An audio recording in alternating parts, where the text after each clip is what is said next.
Welcome to the Hopenning, the place where hope is happening, with your hosts Fran Cadron and Marina Theron-Monnery.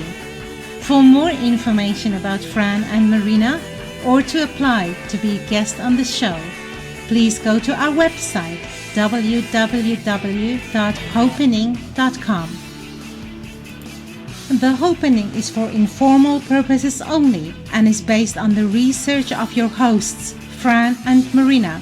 They, as well as their guests, are not responsible for any losses, damages, or liabilities that may arise from this podcast, which is not intended to replace any professional medical advice or care by medical professionals you are currently utilizing. Hello, everyone, and welcome to the Hopenning. This is the place where hope happens.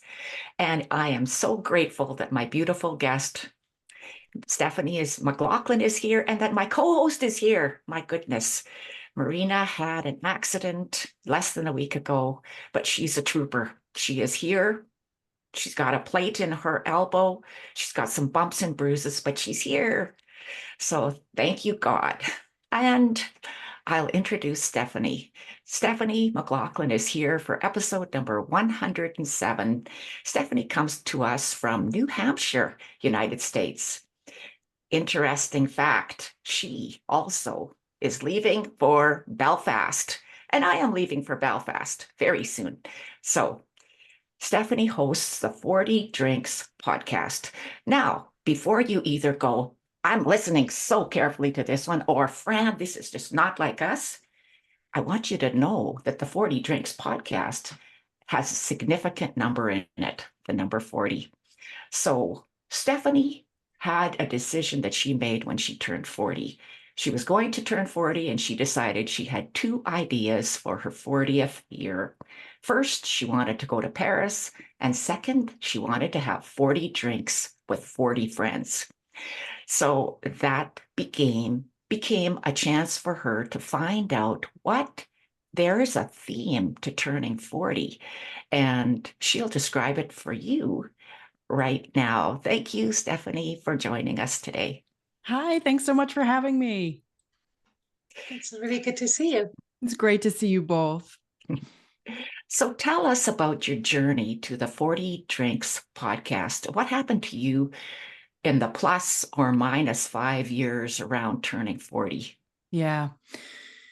In my late 30s, I was, let me back up even a little bit further. In my late 20s, everything was sort of going great. I was, kind of cranking with my career and having lots of fun. And, I was I was living in Boston, and I was, in the middle of everything.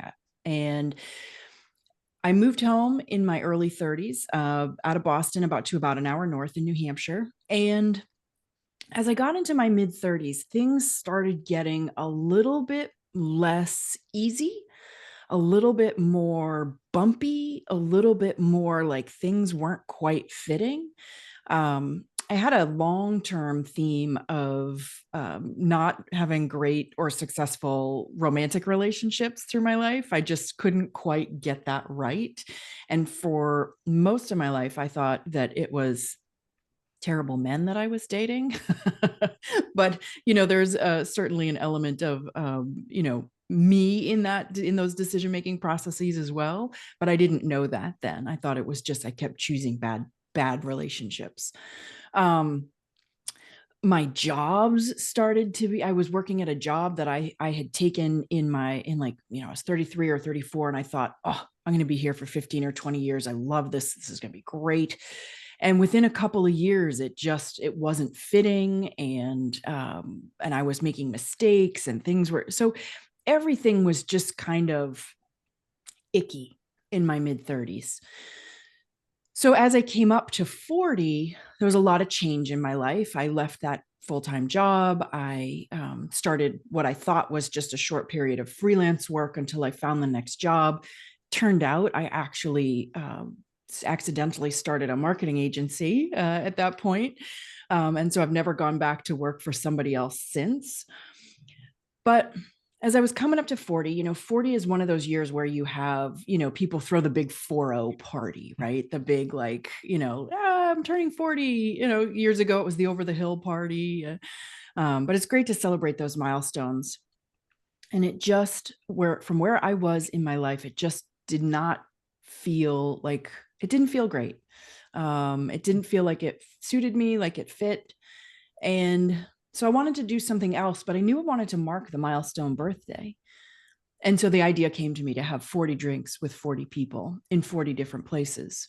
And then as the idea kind of evolved, I thought, well, each drink would have some thematic connection to my friend or our relationship. And it's what I loved about the idea was that it was so silly and ridiculous that I thought, I'm going to extend my birthday for as long as it's going to take me to have 40 drinks. And one of the things that really resonated for me that I really liked about the idea was, when you go to these big parties, whether you're the host or the special guest or just an attendee, you see people for 5 minutes, 10 minutes, you have a snippet of a conversation, and then somebody gets pulled away, or, the ebb and flow of the party just moves on. So you don't really get a lot of times meaningful conversation or visits with people at these large parties. And so what I thought was, if I did this 40 times, it would be like spreading that big party out over 40 different visits. And so that I would have really a concentrated time, conversation, visit with each of these people that I was going to have a drink with. And that was kind of the beginning of the idea. That's quite amazing. And then there's so many thoughts going through my mind is how do you narrow down to specific 40 friends? Yeah. And I think in today's life where we all have Facebook friends where you really have never had a conversation with most of them. Yeah. So how did that happen for you? So the project was an idea at the beginning, right? I was just mulling it over. I thought this might be something I would want to do. And I was out to dinner with my best friend and telling him about the idea, and he loved it.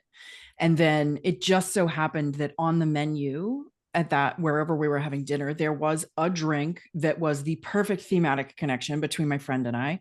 And so we kind of looked at each other and said, let's do it. And so it started almost by accident. It started a month before my 40th birthday. And then once we did that, I thought, okay, well, I guess I'm doing this. And then a week or two later, I had a couple of friends who lived away who were home for the weekend. And I thought, I'll have a drink with them because they're home and I only see them a couple times a year.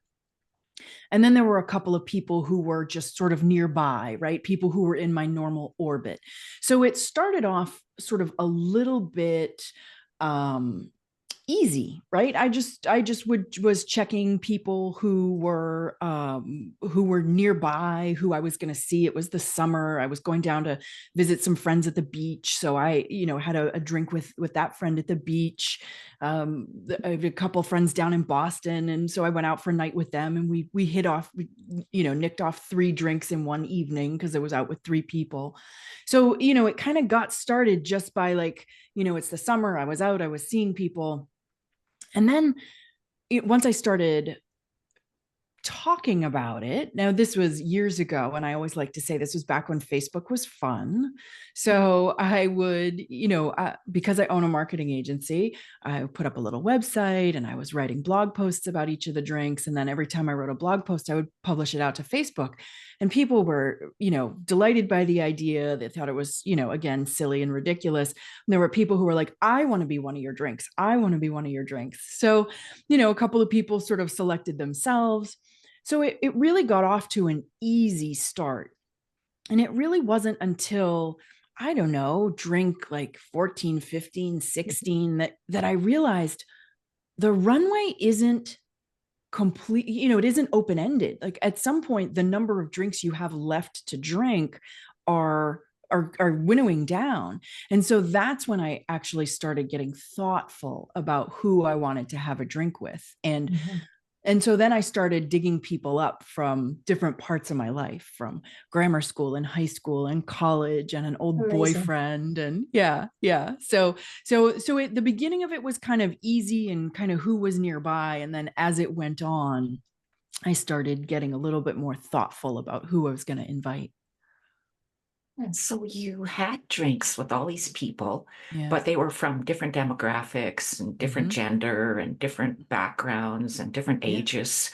Yeah. But then it morphed, right? Yeah. Your It did. project morphed into something different, and you discovered something. So was this something about yourself, or something about people in general, or about women, or what did you learn?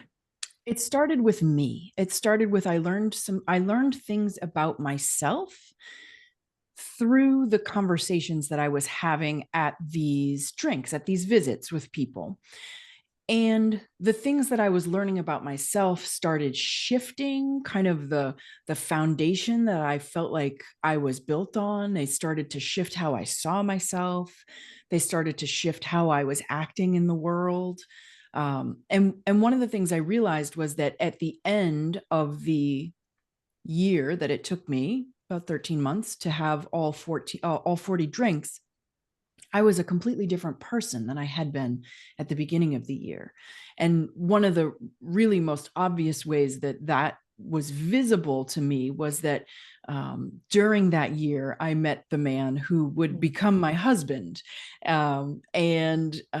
He was somebody who probably would not have been attracted to the sort of crazy, outlandish person I had been a few years earlier. So as I was going through this process and really starting to be a little bit more introspective than I normally was, and starting to hear things in ways that were kind of getting through my hard head in ways they hadn't before.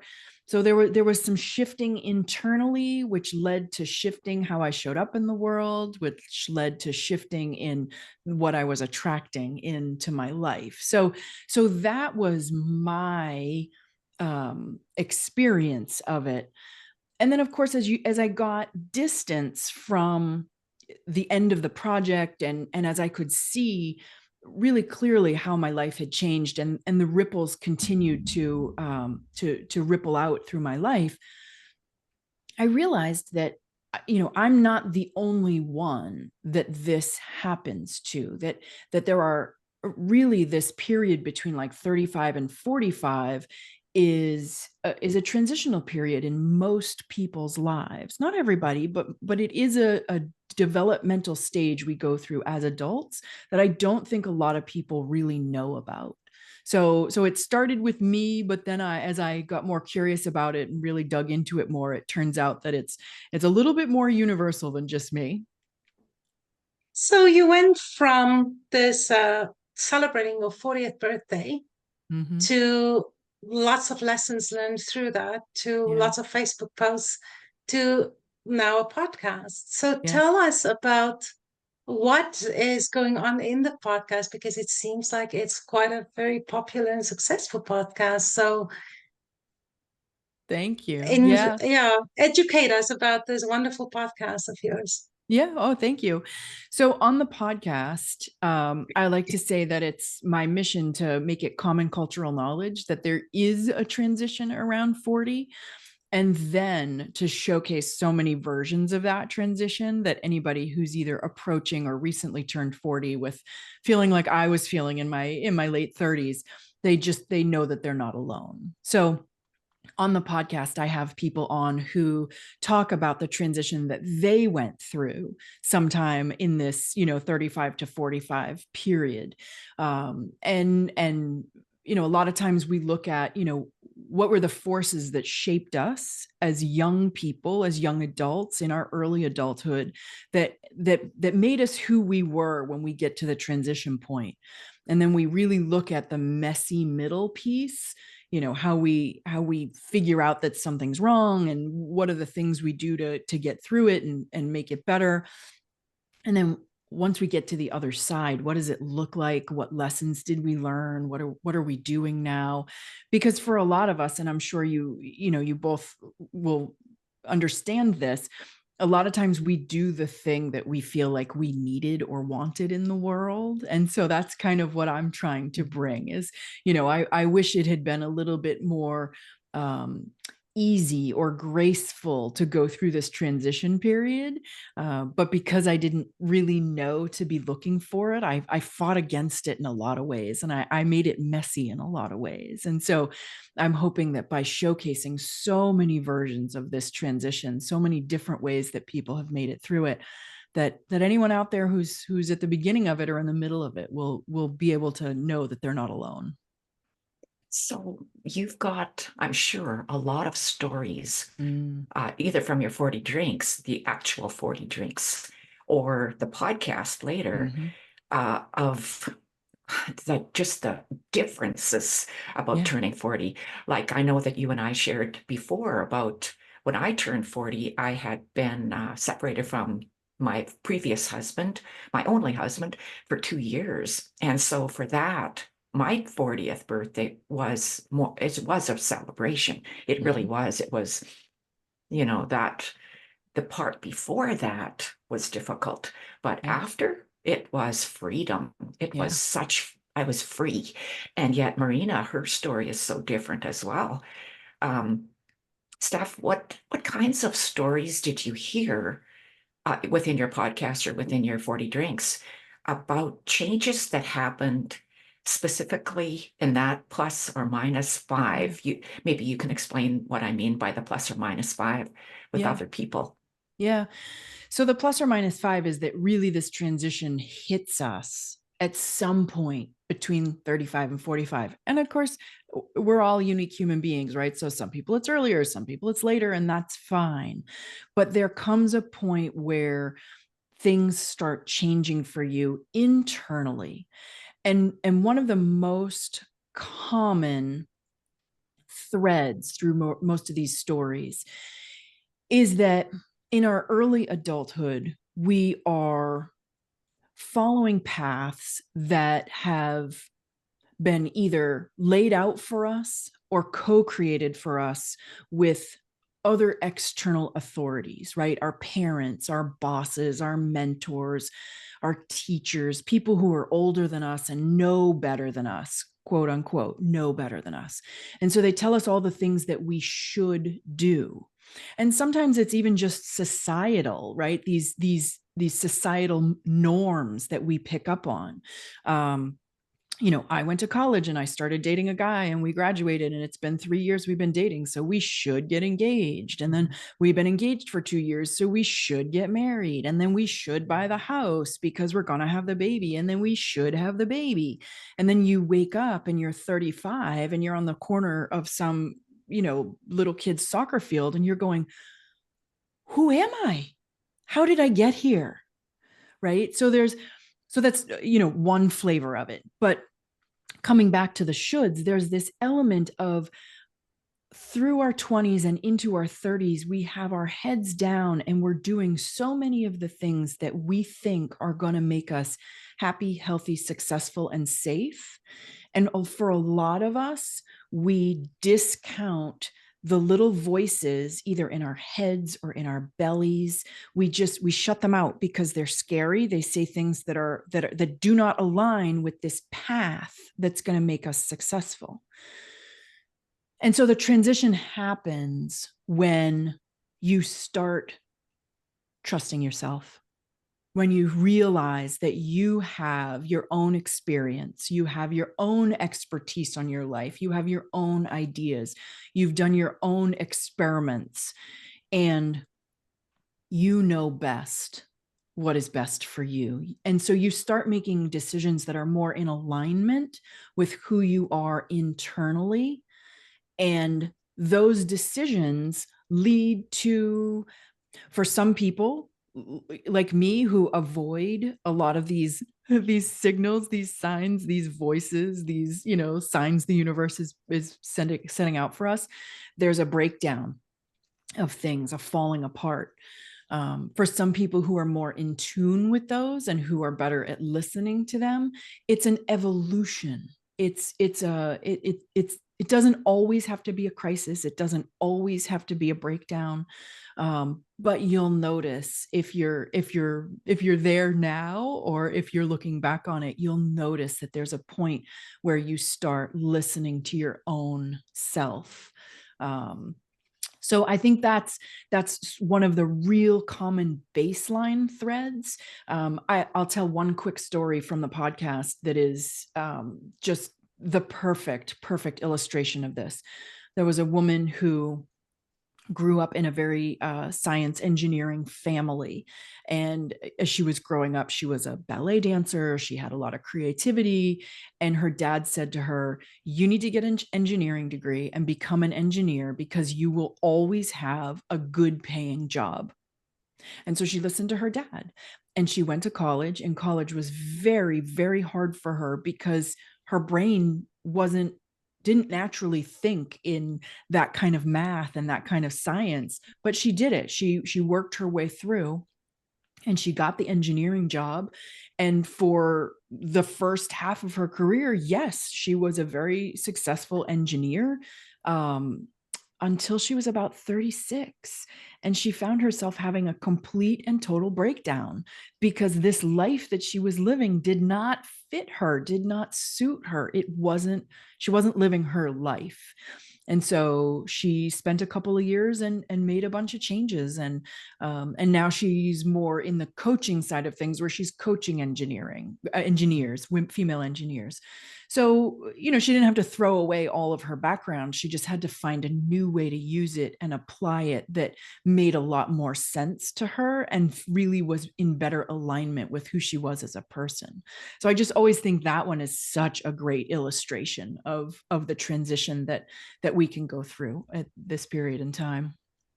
So what I hear a lot is something that I can deeply relate to personally, but also through a lot of clients, is the discovery of yourself, away from the narrative of your background, your family, your experiences, the self-discovery, and then starting to trust that. Yes. And yeah, it's a journey of self-discovering, and then understanding that we all go through that. Nobody's alone in it. And some Right. people may act as if they have it all down, but Right. you and me and Fran, we all know that this is actually a very important discussion to be had, because it's thinking back of my own life. I'm 56 now, and thinking back of my 40s, I remember my 40th birthday celebration. And if I could just predict the next 10 years after that, wow, what a transformation, and what a growth, Yeah. and what a self-discovery. So yeah, such an important topic to talk about. And there's also, I find that during that transition for myself, as well as for many of my clients, the question arises many times, why am I here? Mm-hmm. Yep. That sense of purpose. There's two questions, and that is one of them. There's an element of purpose and meaning, and finding fulfillment in your life. That's one. And the other one is, and you touched on it, Marina, identity. Who am I? Right? Because for a lot of people, when you get to this 35 to 40 to 45 area, if you're one of these people who got married young, who started having kids young, maybe your kids are leaving the nest, they're going to college, or they're launching into adulthood. And so you have a transition of, who am I if I'm not X, if I'm not so-and-so's mom, or so-and-so's dad, or so-and-so's wife, or so-and-so's husband? Who am I if I'm not this corporate job I have placed my identity in for the last 20 years? So yes, these are the kinds of shifts that happen. The finding of purpose, which many times can lead to a transition professionally as well. And then the identity piece, the figuring out who you are, which, I mean, both of those things are so fundamental. They're so, just basic, that once you start digging into those questions, things are going to change in your life no matter what you do. Even, again, if it's just a small evolution, or I love the career, but now I'm going to go at it this way instead of that way. Or now I want to get from here to there. Right. So it's profound. This is a really, these are really profound questions that we start grappling with at this point in time. So did you find a difference, a gender difference, like between men and women about what happens between 35 and 45? I think I know what the answer is, but let me give you a chance to. What do you think is the difference? That's a great question. And if I were to carve it on a gender line, I think I would be stereotyping, because I've had so many men on my podcast who are so thoughtful and so deep and have gone through this transition in as profound ways that some of the women have. So, but I think there are people who are open to this kind of exploration, even if you're the ones like me who came to it late or came to it kicking and screaming. When you finally get there, you are open to it and you start getting curious, you start exploring. This isn't something that takes 3 weeks or 3 months to, this is an ongoing process. So there's those folks, the folks who are open to the evolution. And then there are the folks who want to preserve their youth and who don't want to let go. And I think that's kind of what you're getting at, Fran, is the stereotype of the man is that he's going to start dating the younger secretary and buy the sports car and, take up sports or, do all the things that are youth grasping.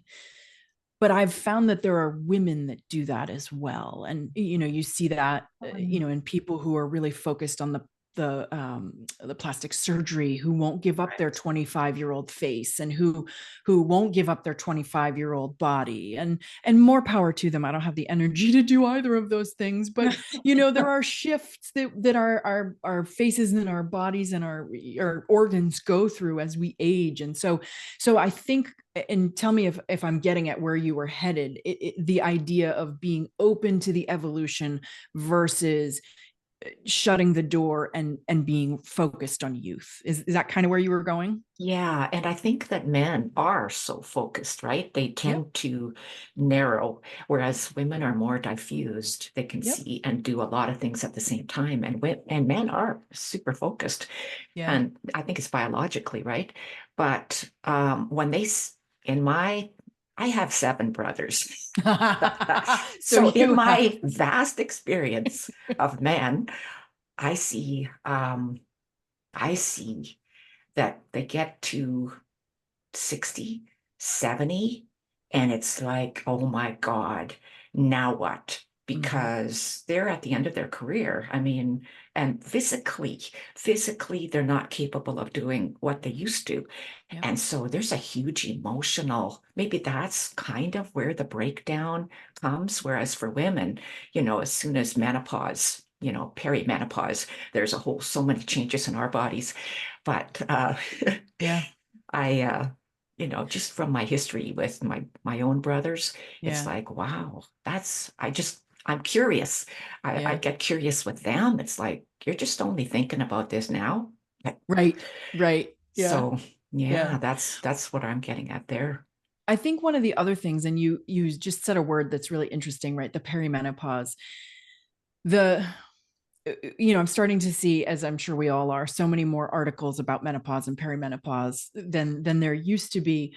But one of the things that's really interesting to me is that perimenopause can start in your late 30s if you're on the early side, and it can start with things that we don't necessarily correlate directly to menopause. It's just, oh, something funky is going on, or I'm doing this, or right. It's not the night sweats. It's not the, some of the like real big, obvious menopausal symptoms.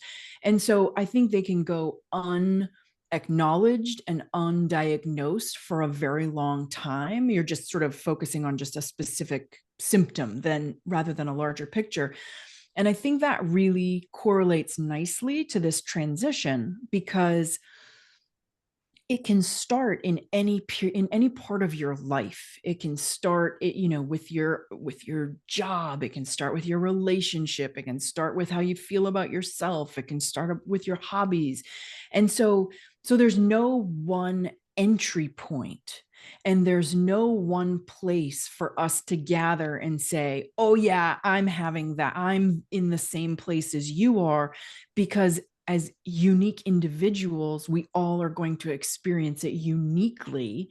And it might not even be until we're 2 or 3 or 5 steps in that we realize, oh, actually, we're in the same thing. We're just having different versions of it. And I think that, to me, is one of the major challenges in speaking to this, is that so many people, especially in their 30s and 40s, are saying, I'm not middle-aged. This isn't midlife. This certainly isn't a crisis. I can't sleep as well. I have to get up and pee twice a night, like it's no big deal. And so, being able to speak to people and tell them, this is kind of where you're at. And if you were just to open up your mind a little bit and see this, we might be able to help each other get through it in an easier way. So I hear so many things that you are talking about. In my experience also is dealing with this, maybe not, I don't know if there's a right or wrong, but in certain ways, from what I'm hearing, is some people deal with it very deep. They go into these deep conversations, listening to podcasts like this, and really go very introspective and thought-provoking and sorting it out. But other people go superficial. That's the plastic surgery, the new car, like you say, Fran, and the younger girlfriend, and things like that. But I from experience, I know that if you don't deal with this, it results a lot of time in depression. Yep. That lack of purpose, the lack of so many things, that the future that's unpredictable. Here's a great example for you, Marina. When I was in that my last full-time job that I thought was great, and I was going to be there 15 or 20 years. When I took the job, it was exactly what I wanted. And there was a leadership structure at the organization that was in support of me and was great. And so off I went. And then a year later, the leadership structure changed. They didn't have the same understanding of my role. It was change. And they started treating me differently. But I thought in my head, nope, I'm the same person that the previous leadership structure had hired. And there became conflict in the vision of what I was there to do. And I wasn't paying attention. I just thought, if I work harder, if I put my nose down, if I try more, it's going to get better. And you know what started happening? I started making mistakes, and then I'd get in trouble, and then I'd lose confidence, and then I'd make another mistake, and then I'd get in trouble, and then I'd lose confidence. And it was like for like 6 months, I was like circling the drain, and I was not paying attention. 2 things. I was not paying attention, and I was probably scared of like what's next, right? Because finding a job stinks, and who wants to do that, even though it's always better to find a job while you have a job, right? So I just ignored it. I just absolutely ignored it until the day that the managing partner and the HR person walked into my office and shut the door. And I looked at them with big puppy dog eyes and said, "Hey guys, what's going on? What are we talking about?" Like, I had no idea. Anybody listening to this who goes, "Oh, the boss and the HR director are coming into your office and shutting the door," everybody knows what's happening. I did not know what was happening until he said, "We're going to terminate you." And then I laughed at him. I said, "Are you kidding?" Like, I couldn't believe it. I wasn't there. I was ignoring it so hard that I had to be escorted to the door with a box in my hands, when had I listened 6 months earlier to the little voice in my head, to the things that were going on in my stomach, to the fact that I was having panic attacks every night going to bed.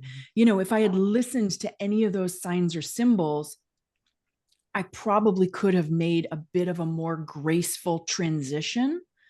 But I wasn't listening, and I didn't want to pay attention. I just wanted to put my head down.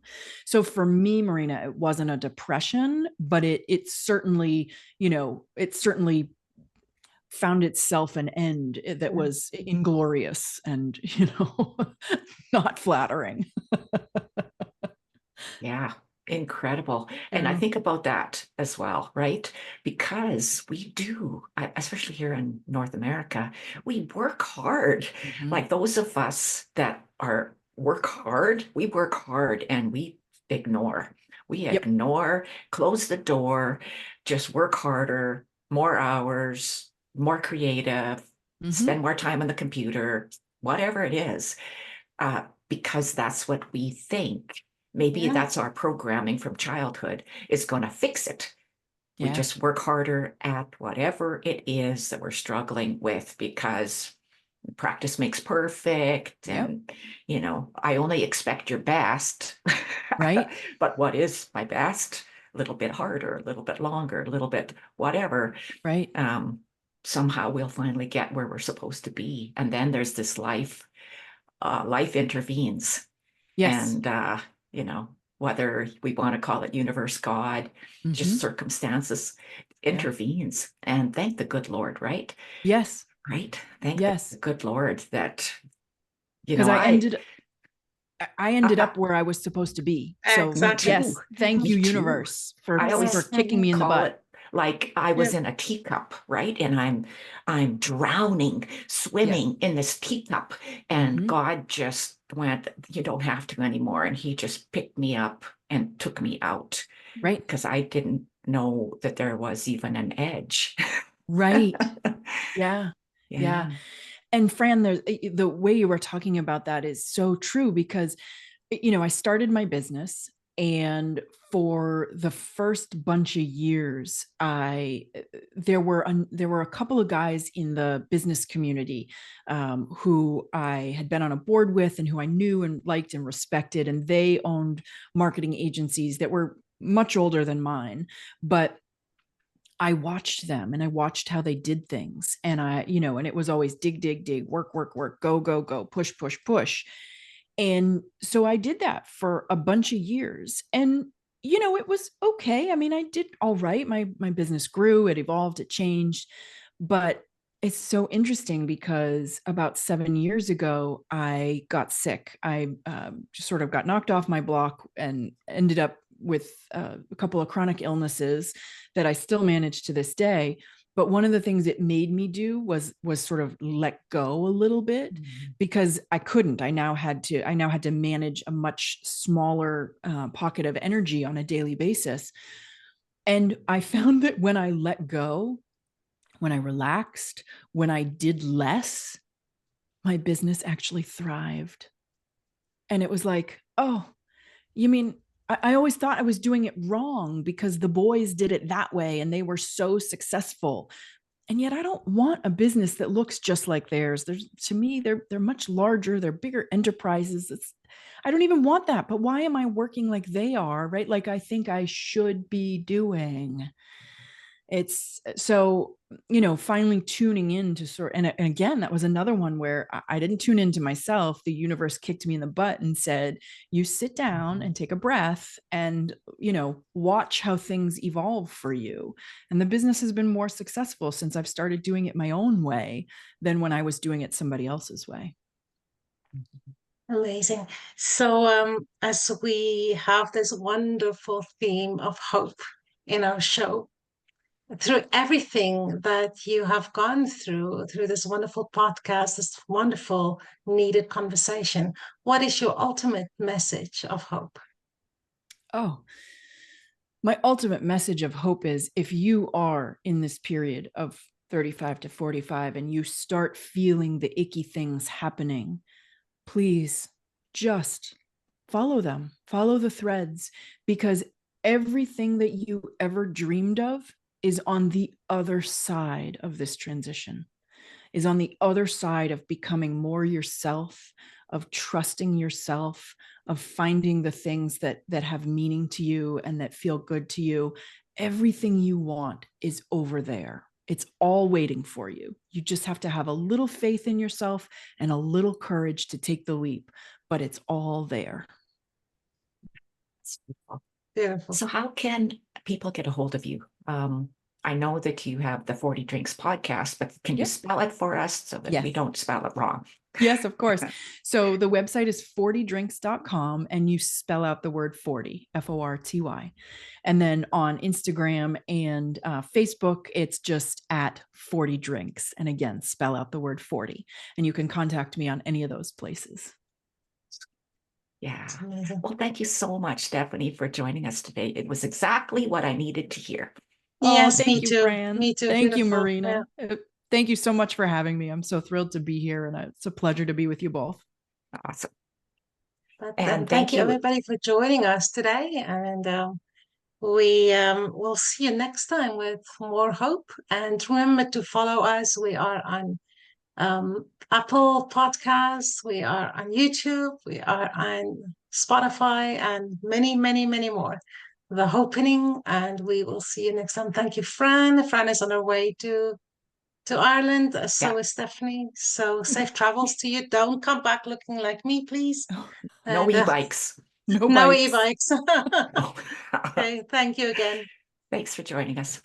Thanks. Bye-bye.